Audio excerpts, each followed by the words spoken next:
What's up, guys? And you may be able to hear the frogs and stuff and everything outside because I have my window open because it's nice out and everything. But anyway, what's up, guys? It's Connexinator41, and today we're doing a different kind of video. Now, recently I noticed something kind of cool.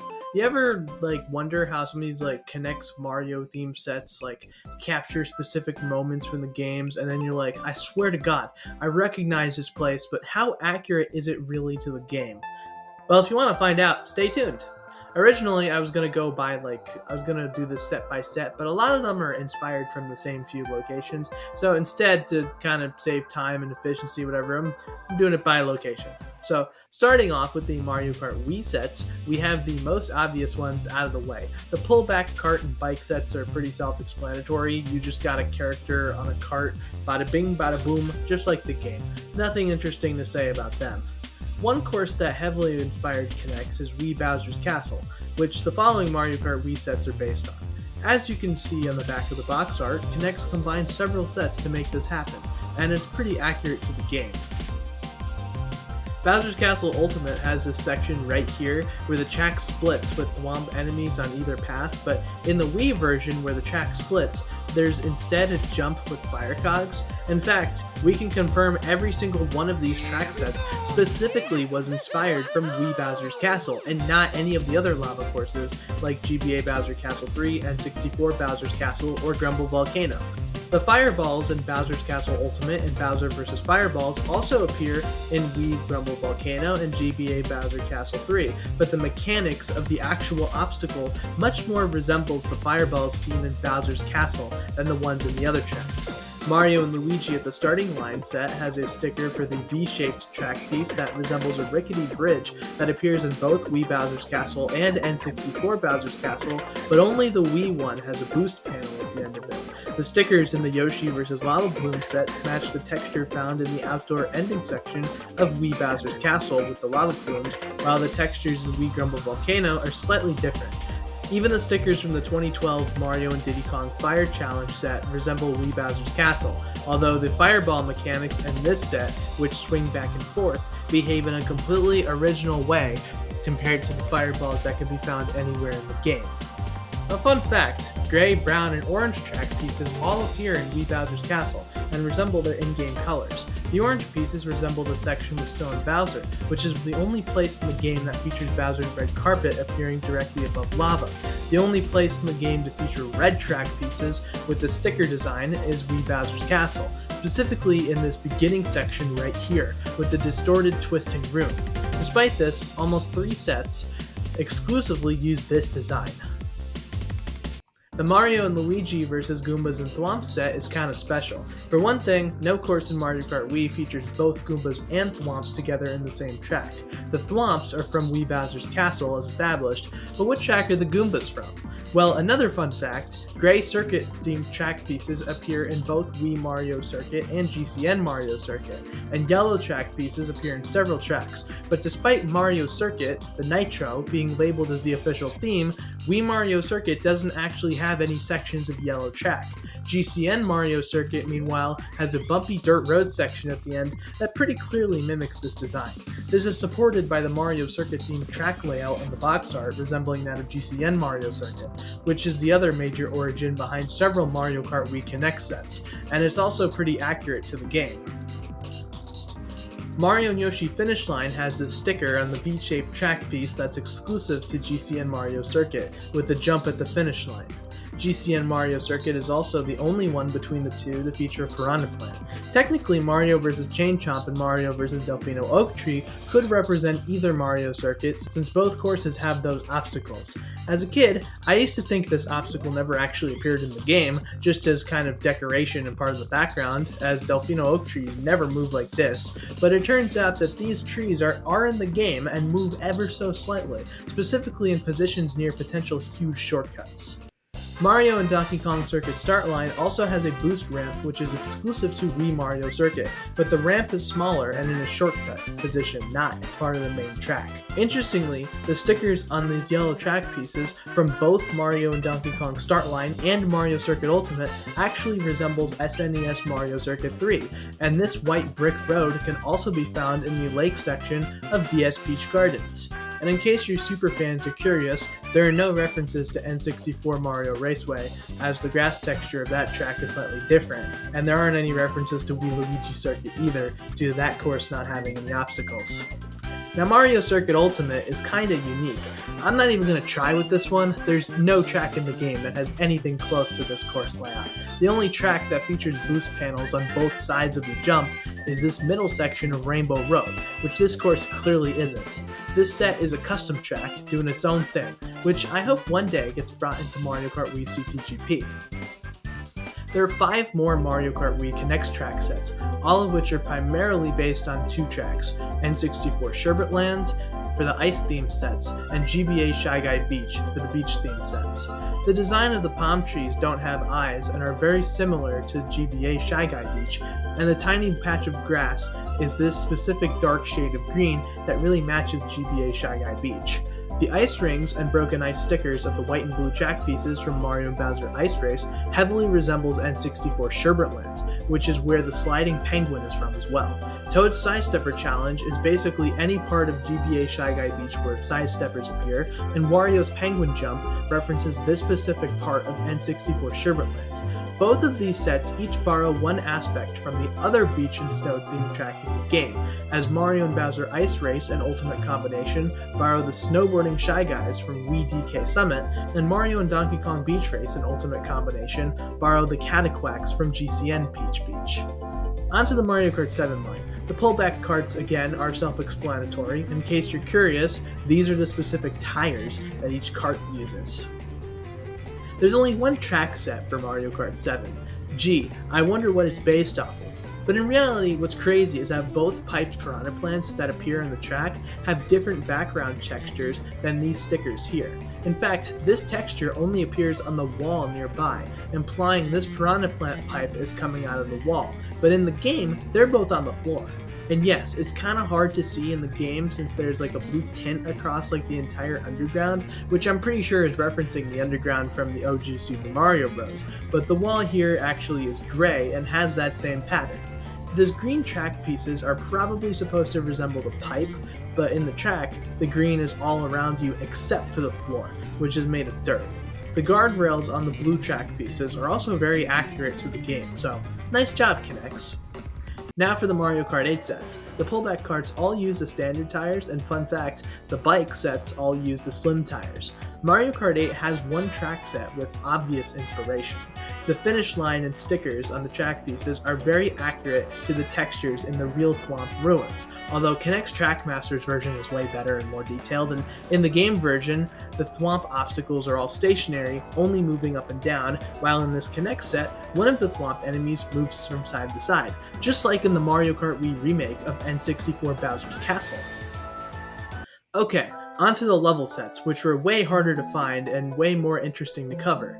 So some level sets already have games for them, so let's knock those out first. Super Mario 3D Land has 5 sets. And starting off, Flying Cloud bears a strong resemblance to World 5-5. Tanuki Goomba? Check. Propeller Box? Check. Cloud Platforms? Check, check.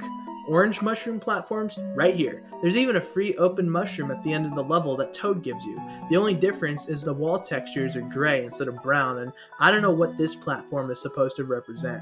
Maybe it's supposed to mimic the feeling you get when you spin upwards. You know, that would be pretty cool.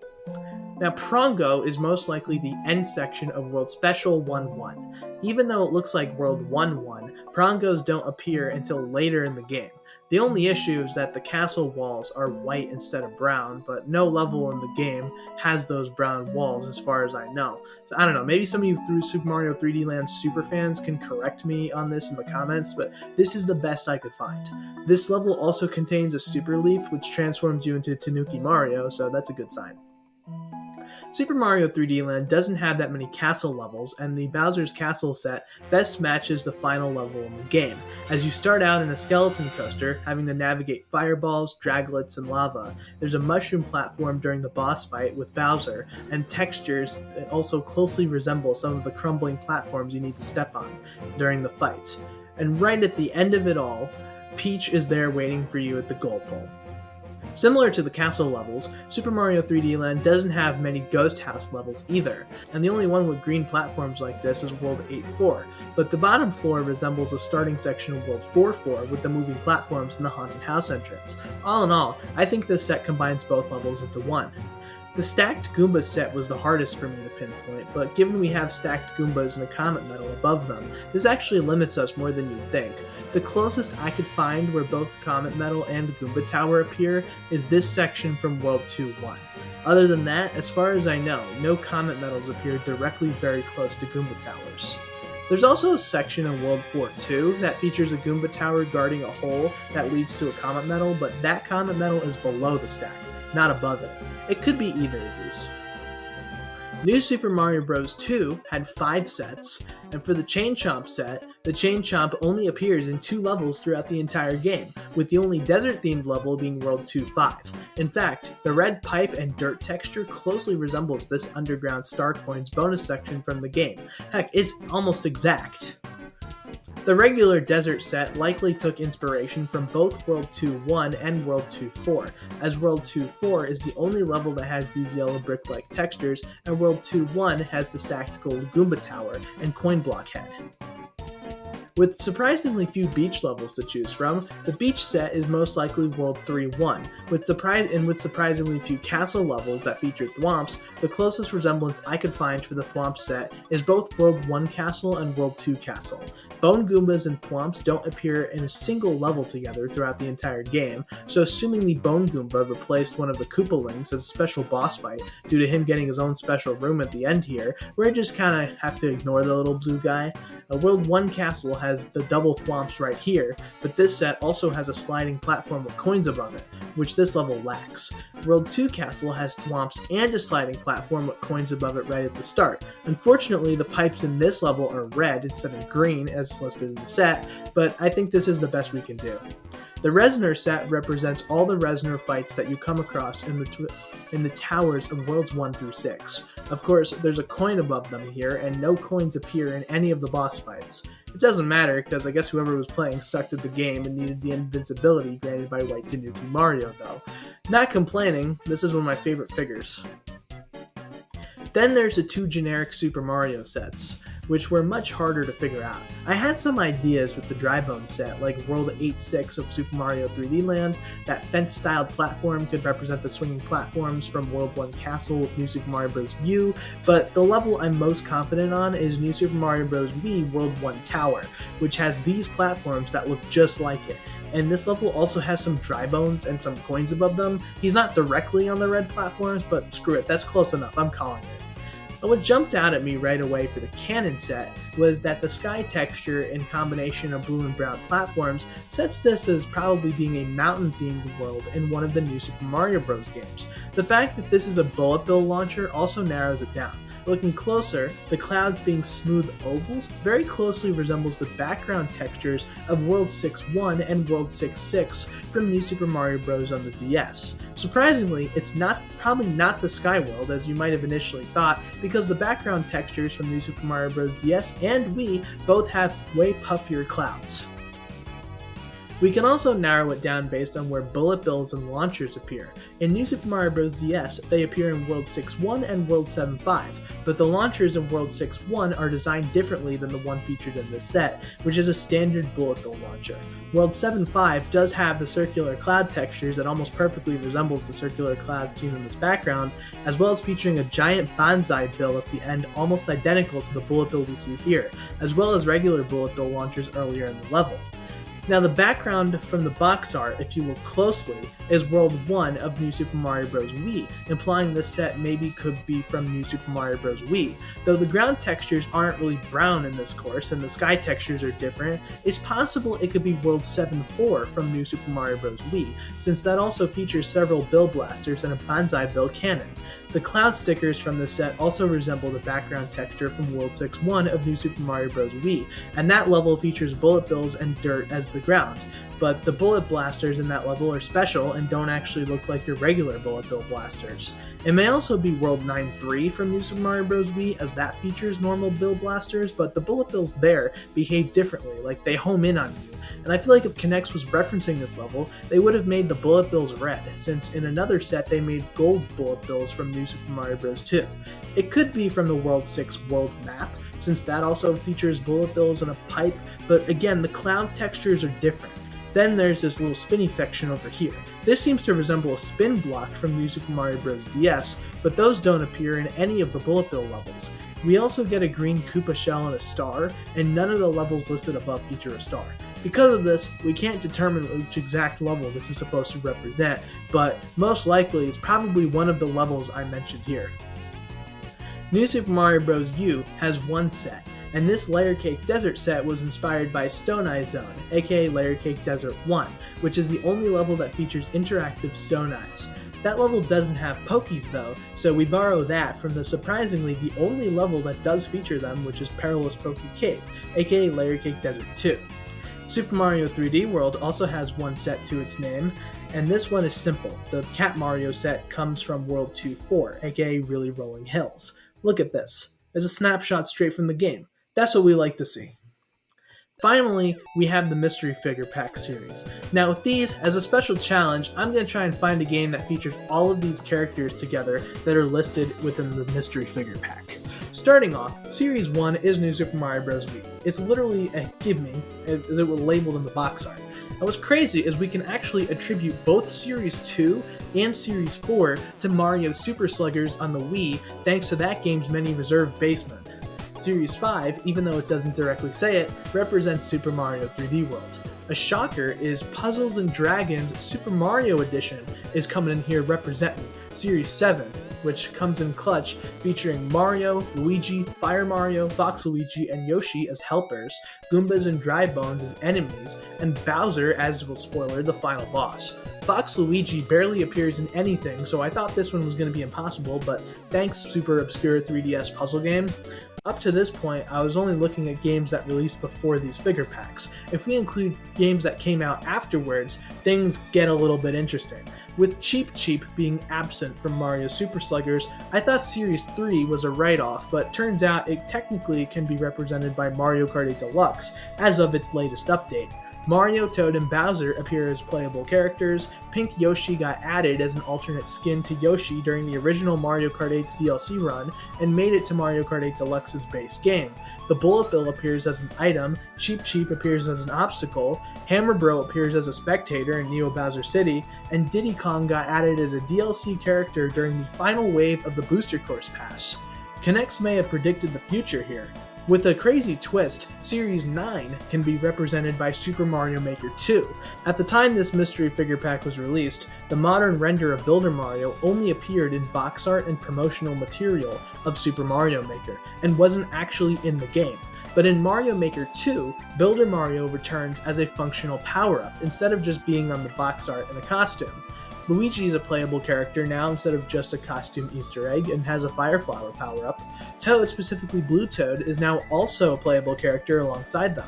Para Dry Bones returns as an enemy, Bowser Jr. appears as one of the game's new mini-bosses, and I thought that would be it, that it would be over, since we're still missing Cannon Box Mario. But the Cannon Box item got added as a 3D World style power-up in a free update about a year after the game came out. So all to say, but this mystery figure pack actually predicted the future and represents Super Mario Maker 2.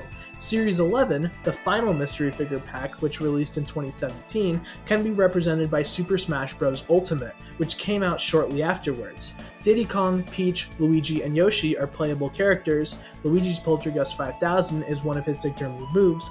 Toad is a shield and stuffed inside Peach, and Gold Mario is one of those spirit things. If only we had Waluigi, otherwise this game would count. That just leaves 3 Mystery Figure Pack series, which didn't have any games, all of which had close calls. Series 6, you'd think there'd be some game, but Daisy and Tanuki Mario are missing from New Super Mario Bros. 2, Paragoomba and Fox Luigi are missing from Mario Kart 8, Fire Bro is missing from Mario Golf Island Tour, and Gold Mario is missing from Mario Super Sluggers. I also couldn't find any games for Series 8 due to the extremely rare appearance of Ice Luigi. Technically, Ice Luigi does appear as a costume during Luigi's Special Shot in Mario Golf Super Rush, but that game is missing Diddy Kong.